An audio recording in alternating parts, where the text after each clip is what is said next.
श्री शिवाय नमस्तुभ्यं भक्तों, स्वागत है आप सबका आपके अपने YouTube चैनल नमामि शिवजी में। भगवान भोलेनाथ की कृपा हम सब पर सदैव बनी रहे। भक्तों, आज के वीडियो में हम सुनेंगे गुरुवार व्रत की कथा। गुरुवार व्रत कथा सुनने से जन्म जन्मांतर की दरिद्रता से छुटकारा मिल जाता है, जीवन में सुख समृद्धि आती है। हम सभी को बृहस्पतिवार के दिन भगवान बृहस्पति देव की यह व्रत कथा अवश्य सुननी चाहिए। अथ श्री बृहस्पतिवार व्रत कथा। भारतवर्ष में एक प्रतापी और दानी राजा राज्य करता था, जो नित्य गरीबों और ब्राह्मणों की सहायता करता था। यह बात उसकी रानी को अच्छी नहीं लगती थी। वह ना ही गरीबों को दान देती, ना ही भगवान का पूजन करती, और राजा को भी दान देने से मना किया करती थी। एक दिन राजा शिकार खेलने वन को गए हुए थे, तो रानी महल में अकेली थी। उसी समय बृहस्पति साधु वेश में राजा के महल में भिक्षा के लिए गए और भिक्षा मांगी। रानी ने भिक्षा देने से इनकार किया और कहा, हे साधु महाराज, मैं तो दान पुण्य से तंग आ गई हूँ। मेरा पति सारा धन लुटाते रहते, मेरी इच्छा है कि हमारा धन नष्ट हो जाए, फिर ना रहेगा बांस, ना बजेगी बांसुरी। साधु ने कहा, देवी तुम तो बड़ी विचित्र हो। धन संतान तो सभी चाहते, पुत्र और लक्ष्मी तो पापी के घर भी होने चाहिए। यदि तुम्हारे पास अधिक धन है तो भूखों को भोजन दो, प्यासों के लिए प्याऊ बनवाओ, मुसाफिरों के लिए धर्मशालाएं खुलवाओ। जो निर्धन अपनी कुंवारी कन्याओं का विवाह नहीं कर सकते, उनका विवाह करा दो। ऐसे और कई काम है जिनके करने से तुम्हारा यश लोक परलोक में फैलेगा। परंतु रानी पर उपदेश का कोई प्रभाव न पड़ा। वह बोली, महाराज आप मुझे कुछ न समझाएं, मैं ऐसा धन नहीं चाहती जो हर जगह बांटती फिर। साधु ने उत्तर दिया थी, तुम्हारी ऐसी इच्छा तो तथास्तु। तुम ऐसा करना कि बृहस्पतिवार को घर लीप कर पीली मिट्टी से अपना सिर धोकर स्नान करना, बट्टी चढ़ाकर कपड़े धोना। ऐसा करने से आपका सारा धन नष्ट हो जाएगा। इतना कहकर वह साधु महाराज वहां से अलोप हो गए। साधु के अनुसार कई बातों को पूरा करते रानी केवल 3 बृहस्पतिवार ही बीते थे कि उसकी समस्त धन संपत्ति नष्ट हो गई। भोजन के लिए राजा का परिवार तरसने लगा। तब एक दिन राजा ने रानी से बोला कि हे रानी, तुम यहीं रहो, मैं दूसरे देश को जाता हूँ, क्योंकि यहाँ पर सभी लोग मुझे जानते, इसलिए मैं कोई छोटा कार्य नहीं कर सकता। ऐसा कहकर राजा प्रदेश चला गया। वहाँ जंगल से लकड़ी काट कर लाता और शहर में बेचता। इस तरह इतना जीवन व्यतीत करने लगा। इधर राजा के प्रदेश जाते ही रानी उदासी दुखी रहने लगे। एक बार जब रानी उदासी को 7 दिन तक बिना भोजन के रहना पड़ा, तो रानी ने अपनी दासी से कहा, हे दासी, पास ही के नगर में मेरी बहन रहती है, बड़ी धनवान है, तो उसके पास और कुछ ले आ ताकि थोड़ी बहुत गुजर बसर हो जाए। दासी रानी की बहन के पास गई। उस दिन बृहस्पतिवार था। रानी की बहन व्रत की कथा सुन रही थी। दासी की ने रानी की बहन को अपनी रानी का संदेश दिया, लेकिन रानी की बड़ी बहन ने कोई उत्तर नहीं दिया। जब दासी को रानी की बहन से कोई उत्तर नहीं मिला तो वह बहुत दुखी हुई और उससे क्रोध भी आया। दासी ने वापस आकर रानी को सारी बात बता दी। सुनकर रानी ने अपने भाग्य को कोसा। उधर रानी की बहन ने सोचा कि मेरी बहन की दासी आई थी, परंतु मैं उससे नहीं बोली, इससे बहुत दुखी हुई होगी। कथा सुनकर और पूजन समाप्त करके अपनी बहन के घर आई और कहने लगी, हे बहन, मैं बृहस्पतिवार का व्रत कर रही थी। तुम्हारी दासी मेरे घर आई थी, परंतु जब तक कथा होती तब तक ना तो उठते और ना ही बोलते, इसलिए मैं नहीं बोली। कहो दासी, क्यों गई थी? रानी बोली, बहन तुमसे क्या छिपाऊं, हमारे घर में खाने तक को अनाज नहीं था। ऐसा कहते कहते रानी की आंखें भर आई। उसने दासी समेत पिछले 7 दिनों से भूखे रहने की बात अपनी बहन को विस्तार पूर्वक सुना दी। रानी की बहन बोली, देखो बहन, भगवान बृहस्पति सबकी मनोकामना पूर्ण करते। देखो शायद तुम्हारे घर में अनाज रखा हो। पहले तो रानी विश्वास नहीं हुई, पर बहन के आग्रह करने पर उसने अपनी दासी को अंदर भेजा, तो उसे सचमुच अनाज से भरा एक घड़ा मिल गया। देखकर दासी को बड़ी हैरानी हुई। दासी रानी से कहने लगी, हे रानी, जब हमको भोजन नहीं मिलता तो हम व्रत ही तो करते, इसलिए क्यों ना इनसे व्रत और कथा की विधि पूछ ली जाए ताकि हम भी व्रत कर सके। तब रानी ने अपनी बहन से बृहस्पतिवार व्रत के बारे में पूछा। उसकी बहन ने बताया, बृहस्पतिवार के व्रत में चने की दाल और मुनक्का से विष्णु भगवान का केले की जड़ में पूजन करें, दीपक जलाएं, व्रत कथा सुने, पीला भोजन ही करें, इससे बृहस्पति देव प्रसन्न होते। व्रत और पूजन विधि बताकर रानी की बहन अपने घर को लौट गई। 7 दिन के बाद जब गुरुवार आया तो रानी उदासी ने व्रत रखा। गुड़साल में जाकर चना और गुड़ लेकर आई, फिर उससे केले की जड़ विष्णु भगवान का पूजन किया। अब पीला भोजन कहाँ से आया, इस बात को लेकर दोनों बहुत दुखी थी। चूंकि उन्होंने व्रत रखा था इसलिए बृहस्पति देव उनसे प्रसन्न थे, इसलिए वे एक साधारण व्यक्ति का रूप धारण कर 2 थालों में सुंदर पीला भोजन दासी को दे गए। भोजन पाकर दासी प्रसन्न हुई और फिर रानी के साथ मिलकर भोजन ग्रहण किया। उसके बाद वे सभी गुरुवार को व्रत और पूजन करने लगी। बृहस्पति भगवान की कृपा से उनके पास फिर से धन संपत्ति आ गई, परंतु रानी फिर से पहले एक तरह आलस करने लगी। तब दासी बोली, देखो रानी, तुम पहले भी इस प्रकार आलस करती थी, तुम्हें धन रखने में कष्ट होता था, इस कारण सभी धन नष्ट हो गया। अब जब भगवान बृहस्पति की कृपा से धन मिला तो फिर तुम्हें आलस होता है।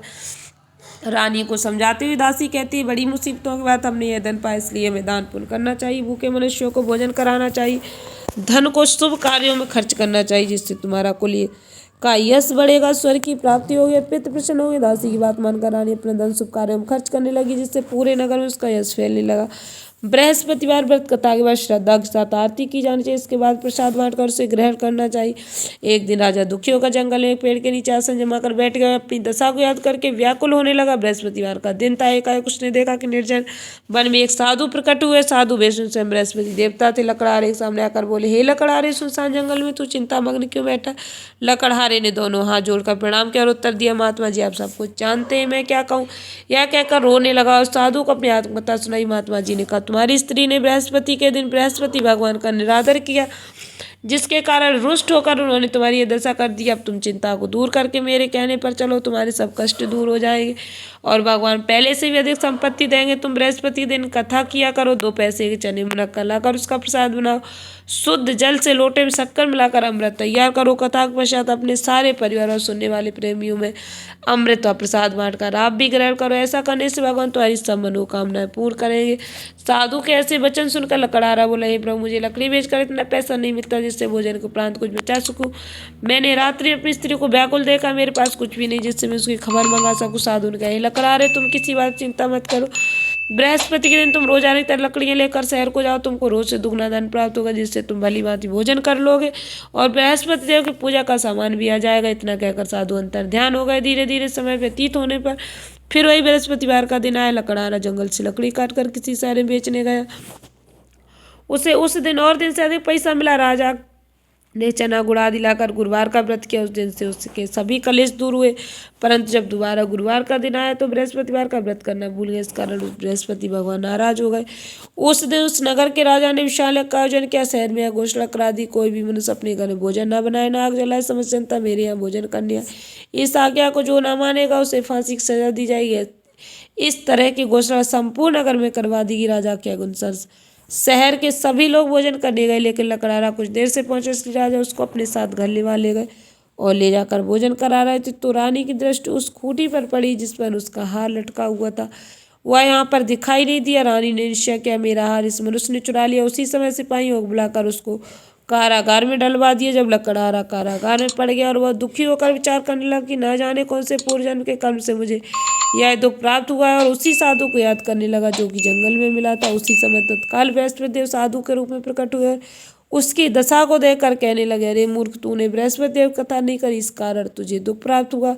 अब चिंता मत कर, बृहस्पतिवार के दिन कारागार के दरवाजे पर 4 पैसे पड़े मिलेंगे, उससे तू बृहस्पति देव की पूजा करना, तुम्हारे सभी कष्ट दूर हो जाएंगे। बृहस्पति के दिन उससे 4 पैसे मिले। लकड़हारे ने कथा कही। उसी रात्रि को बृहस्पति देव ने उस नगर के राजा को स्वप्न में कहा, हे राजा, तुमने जिस आदमी को कारागार में बंद कर दिया वह निर्दोष है, और राजा उसे छोड़ देना। रानी का हार उसी खूंटी पर लटका।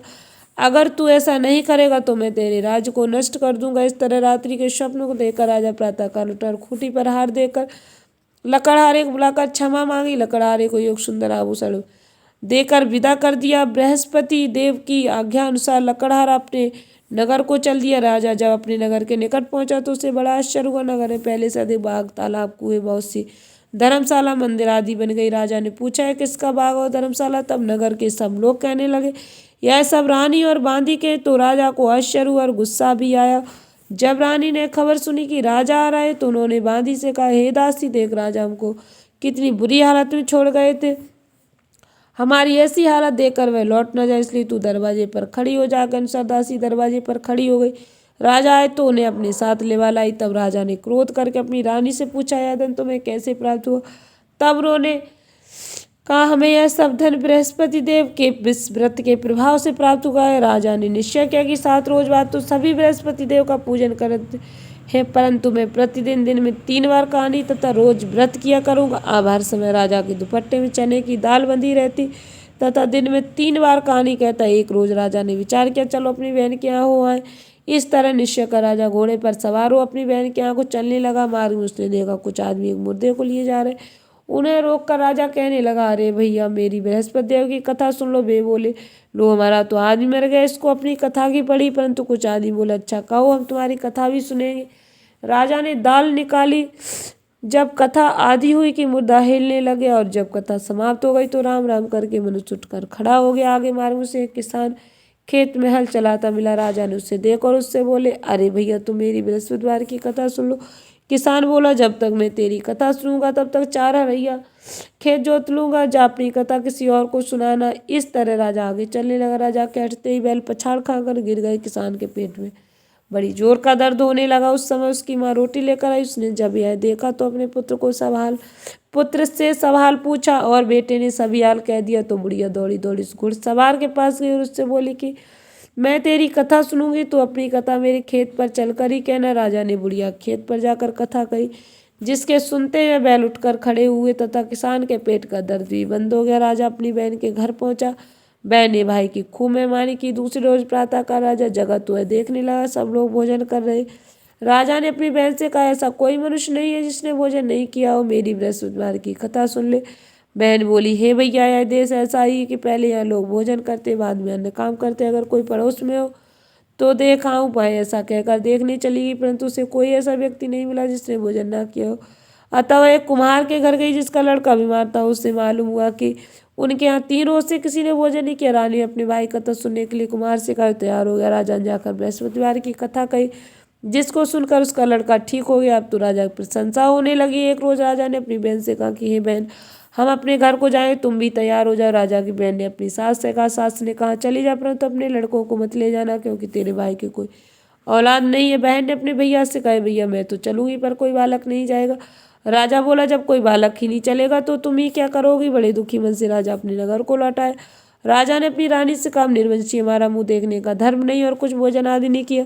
रानी बोली, हे प्रभु, बृहस्पति देव ने हमें सब कुछ दिया हुआ है, हमें औलाद अवश्य देंगे उसी रात्र को।